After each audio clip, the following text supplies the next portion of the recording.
Volatility is negatively correlated with price. If volatility is squeezed, the market will go down fast. If you believe it is possible for the VIX to spike, then you must believe it's possible for the market to crash.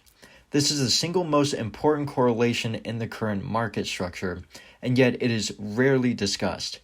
Of greater importance, this correlation increases substantially with more extreme movements in price. This dangerous correlation means that owning equities is effectively shorting volatility.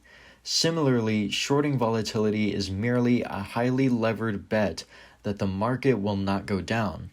This has enormous implications for anyone in the market, regardless of whether you are directly participating in volatility products or not. This correlation is demonstrated over much longer periods.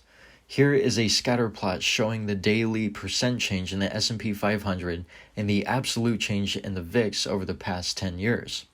The R-squared for a linear regression across the 10-year dataset is around 66.4%, implying a strong correlation, which is visually obvious. The correlation increases greatly with more extreme movements. Splitting the dataset by standard deviation moves in the S&P 500 pricing yields the following results. Of the 48 days of greater than 3 standard deviation moves in the S&P 500, only 2 days broke the rule. Those 2 dates are March 20th, 2020 and March 24th, 2020, bookend the bottom of the COVID crash. On March 20th, the S&P continued to fall while volatility declined. This proved to be a key signal that the end of the sell-off was very near. We don't need to be able to prove definitely why the correlation exists. The only thing that matters is that it does exist. Ultimately, to derive a perfect mathematical calculation for the correlation would require a complete and accurate model of the volatility complex that simply does not and will not ever exist.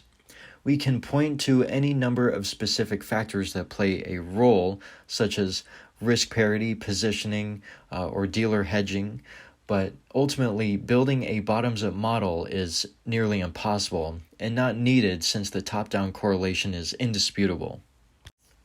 If volatility spikes, the market as a whole will experience a significant drawdown.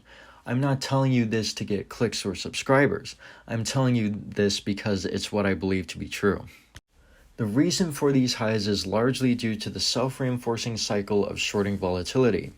The market trough of the 3 unwinds has each been lower than the last, and that each subsequent cycle has resulted in higher volatility than the previous. In other words, the market is at significantly higher prices than previous episodes, and yet is still less stable. I worry a squeeze could be very swift and violent for a number of reasons. The volatility complex has, by any measure, become a more important factor in our current structure. The total notional value of options has completely eclipsed the actual volume of underlying shares traded. Further, the volatility derivative complex is growing, particularly among unsophisticated parties such as retail investors. The tail is now wagging the dog. Option open interest, a key part of the volatility complex, are not evenly distributed. Not only are there significantly higher quantities of puts open, but they are distributed much further away from the current spot price. They are much lower. Open calls are much closer to current prices, so if the market breaks away from the current gravity of the open call options, it will fall significantly into put skew territory. Shorting volatility has become a more popular trading strategy.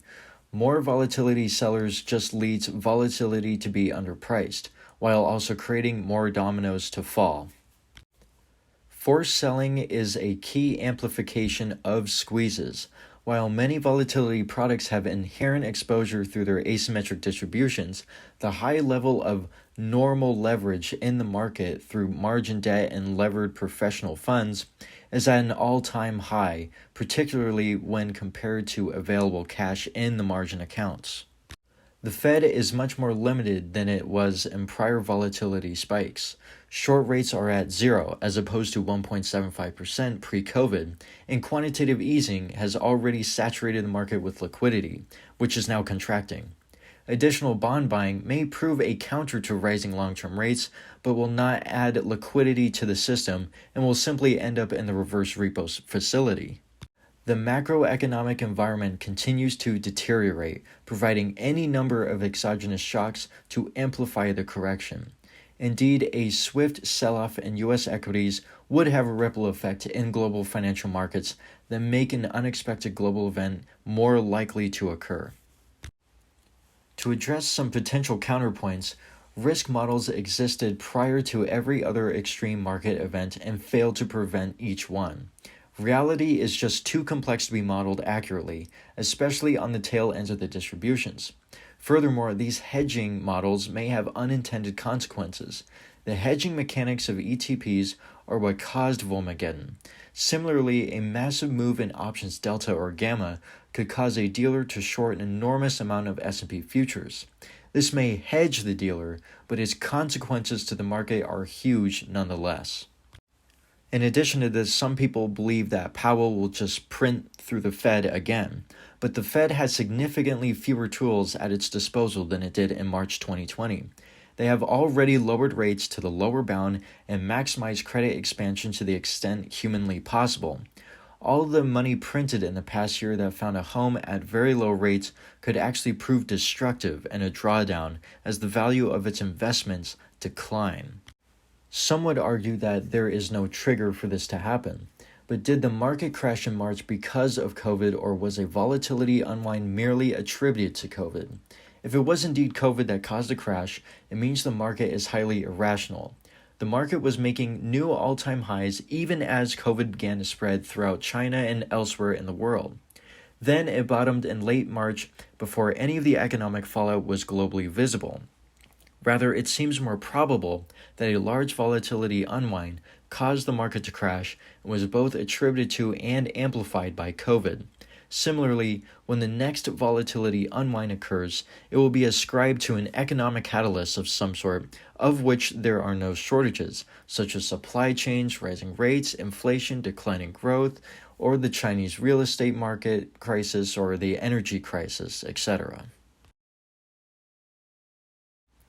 In conclusion, volatility has become the most important force in the market. By quantifying and trading and speculating on volatility, we add significant risk to the market. Now the market is just two sides of the same trade, short volatility or long volatility. Short volatility has become quite crowded. Now, knowingly or not, the market is now a roulette wheel. Short volatility is like betting on red and black, likely to win most spins, but the payout each time gets smaller and the tail risks grow. Long volatility is like picking green, unlikely on each spin but unavoidable in the end. The highest rewarding but most painful trade today is paying to bet on the green, long volatility. As for less experienced and sophisticated traders, particularly the ones that have started out since March 2020, you have already won, or at least almost. You timed the greatest bull run in history to perfection, in the face of the experts who told you it was a bad idea. But while your account shows a balance in dollars, you do not have dollars. You own shares of companies which are being shown at the present exchange rate $2. The key to investing is to buy low and sell high. Now, I won't comment on how to gain from a volatility spike, but it should be pretty straightforward. Either be on the sidelines or be on the right side of the squeeze. The more that people begin to position themselves for this possibility, the more likely it is to occur as the market for volatility shifts from sellers to buyers. So it becomes a self-fulfilling prophecy. Contrarily, if volatility sellers remain strong in the war of attrition, it may take longer for the final capitulation. Breaking new lows on the VIX would indicate the squeeze is off for the time being. Unfortunately, there are serious ramifications that go beyond the market. A significant volatility unwind and market drawdown will have real effects on people's well-being, financial stability, and the economy as a whole. This won't be caused by a single trader's actions, but rather with the widespread market structure that we have all built for years. Would it be better if the market was not beholden to a web of volatility derivatives? Yes, but presently there appears to be little concern over these dangers, let alone any attempts to correct it. Therefore, while the timing is uncertain, the outcome is all but predetermined. The only thing you can do is to prepare. If you found this video informative, please like and subscribe to the Quant Bear.